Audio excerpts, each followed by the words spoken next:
is Amanda. I'm going to be giving a presentation today on how a baby is delivered in the vertex position using a pelvis and this baby doll, because my other baby doll that I bought for this purpose is larger than the pelvis. So we'll be using one with hair today.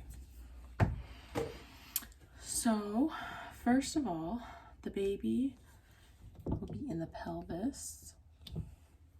We're going to do a left occipito anterior position, which means the back of the head is going to be in the left side of the pelvis.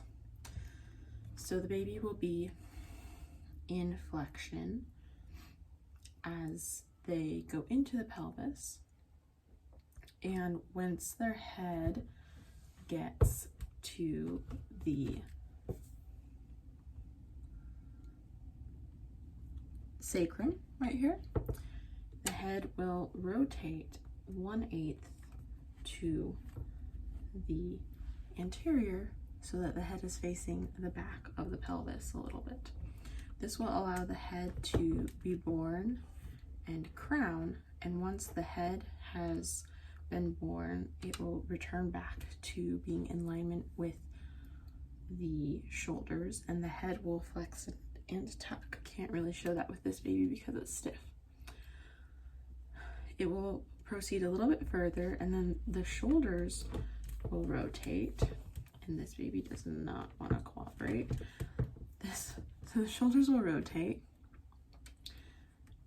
to the oblique transverse diameter, and then the anterior shoulder will be born, and then the posterior shoulder, and the rest of the baby will come out. So one thing that you might not have seen very well because of this baby doll is once the head is born, after the head has rotated, once the head is born, the head rotates back into alignment with the shoulders. That's called restitution.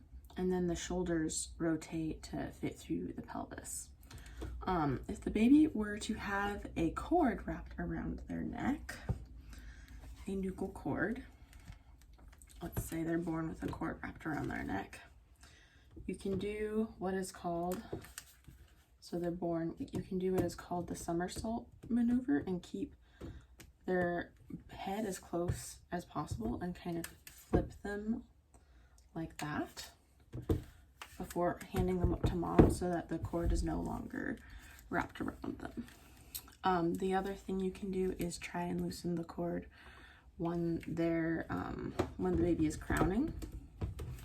You can like reach up inside the mother and feel for a cord and try and loosen it a little bit, but that is less. I have seen that less times than I have seen the somersault maneuver. So yeah, another thing when the baby's crowning or the head is starting to descend is oftentimes the midwife will apply pressure to the head to help keep the head in flexion, and will hold the perineum at the bottom. So you're kind of cupping the perineum at the bottom and putting some downward pressure on the head this direction, and that helps keep the head flexed and helps prevent tearing. So that is my brief little video. Hopefully that made sense, and sorry the baby doll wasn't really cooperating with all of the ways that they were supposed to move, since they are hard plastic. Okay, thanks, bye.